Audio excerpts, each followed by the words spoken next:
শুভেচ্ছা আপনি জানাবেন কিনা দেখি। না, আমি সবাইকে বলবো হ্যাপি নিউ ইয়ার। এটা আজকে একটা স্পেশাল ডে সবার জন্য। আমার জন্য নর্মাল হচ্ছে কারণ আমার ক্লাস চলতেছে, সো আজকে আমার কাজ আছে, সো আমি আপনাদের মতন কাজ মানে এনজয় করতে পারি না, বাট সবাইকে হ্যাপি নিউ ইয়ার। আর এমনিতে পরিবারের সাথে যোগাযোগ হয়েছে কিনা, ডেনমার্কে যারা আছেন ফ্যামিলি মেম্বাররা বা আপনার পরিবারের এই বিশেষ এখন সকাল, সো এখন এখন উঠে না, বাট আই থিঙ্ক আফটার 2-3 ঘন্টা ওরা উঠবে, তারপর আমি আলাপ করবো। আপনার প্রশ্ন? বাংলাদেশের ফুটবলের জন্য কি নতুন বছর থেকে কি না, নতুন বছরে সামনে খেলা আছে, সো সিঙ্গাপুর তারপরে হংকংয়ের সাথে দুইটা ভাইটাল ম্যাচ। ওইখানে যদি আমরা 6 পয়েন্ট নিতে পারি তাহলে I think we are in a good position. আর এন্ড অফ দ্য ইয়ার সবচেয়ে মজা আর বড় ম্যাচ যেটা আমি নিজে পার্সোনালি মনে করি ইন্ডিয়ার সাথে। এখনো মানে খেলা কোন জায়গা হবে এটা জানেন? এখনো কনফার্ম ইন্ডিয়াটা সিলেট চেষ্টা করতেছে, ইন্ডিয়াটা না সিঙ্গাপুর ইন্ডিয়াটা না, ইন্ডিয়া ইন্ডিয়াটা সিলেটের চেষ্টা করতেছে, সিলেট। সিলেটে বেশি সম্ভাবনা। আচ্ছা আচ্ছা, ওকে। সমিত সোম মেয়েদের সাথে স্বামী- সাথে একটা সেশন কাটালেন নববর্ষ উপলক্ষে, কেমন লাগলো মেয়েদের সঙ্গে?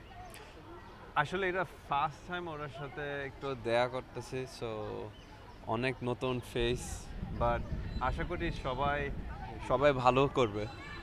আর সামনে ওরা খেলা আছে, সো ইনশাল্লাহ ওরা একটা ভালো রেজাল্ট পাবে। স্বামীর সঙ্গে নিয়ে কিছু বলার আছে কিনা, তারটা তো কারণ এখন অনুমোদনের অপেক্ষা, সে তো রাজি, এখন আসলে বাকিটা উনি আসবে? হ্যাঁ, উনি উনি confirm করেছে, পার্সোনালি আসবে। বলেছেন যে আমি আচ্ছা। এগ্রি, এখন জাস্ট ফিফার অনুমোদনটার অপেক্ষা। উনি পাসপোর্ট পাইছে? পাসপোর্ট একদিন দিনের ব্যাপার। আচ্ছা আচ্ছা আচ্ছা আচ্ছা। বাট এই এগ্রি মানে সে মানে আসতে চায়, আসতে চাই, আচ্ছা আচ্ছা। না, এটাও একটা পজিটিভ সাইন। উনি এসে কানাডা ন্যাশনাল টিমে দুটো ম্যাচও খেলছে। মানে লিগ কোনটা খেলে? লিগ খেলেছে কানাডা লিগ। ও ক্যানাডিয়ান লিগ, তো এটা তো ভালো, এটা খারাপ না।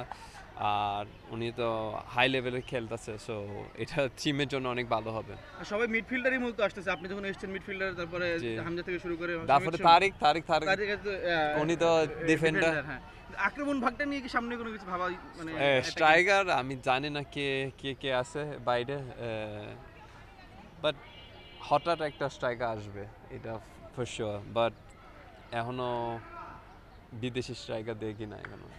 জামাল, পহেলা বৈশাখ বাংলাদেশের একটা কালচার আছে, জি, ট্রেডিশন জি। আছে যে হচ্ছে গিয়ে পান্তা ভাত ইলিশ এটা খাওয়া হয়। আপনাদের ওইরকম কিছু আসলে ট্রাই করা হয়েছে কিনা আজকে দিনে বা কখনো? ইলিশ তো খাইছি অনেকবার। আজকে খেলছেন আজকে কি খাইছি? আজকে খিচুড়ি দিছে, খিচুড়ি আর গরু মাংস দিছে। আর আজকে এমনি তো আমি তো সবজি খাবো আর মুরগি খাবো, আর কিছু খাবো না। এমনি কখনো পান্তা ট্রাই করেছেন কিনা কখনো? পানটা আসলে কি? ভাতটার মধ্যে পানি পানি দিয়ে দিয়ে ভেজা হবে। রাখা হয় আর কি। না, এটা কখনো। পান্তাটা হচ্ছে মানে খুব গ্রামে বেশি খাওয়া হয়। রাতের বেলা যে ভাত আপনি খাবেন? আমি খাই, আমি গ্রামের ছিলাম, আমি অনেক আচ্ছা আচ্ছা। মানে রাতের বেলা ভাতটা রেখে দেওয়া হয়, জি। যে ভাতটা একটু বেশি থেকে যায় ওটা পানি দিয়ে রেখে দেয়, নষ্ট না হয়। আগে তো ফ্রিজ ছিল না, পরবর্তীতে সকালবেলা লবণ মরিচ কাঁচামরিচ দিয়ে খাওয়া হয়, এটা মানে অদ্ভুত মজার একটা খাবার। আপনি কখনো খেয়েছেন কিনা কিংবা খাওয়ার শুনেছেন? ইচ্ছা না, এটা ফার্স্ট টাইম শুনলাম এটা। খাওয়ার ইচ্ছা খাওয়ার ইচ্ছা আছে, যে বাংলাদেশের ঐতিহ্য ভাই। খাইতে পারি, এটা সমস্যা নাই, বাট আমি কোনোদিন খাই না ভাই। Thank you. এই জিনিসটা কিন্তু ভালো একটা জিনিস হবে।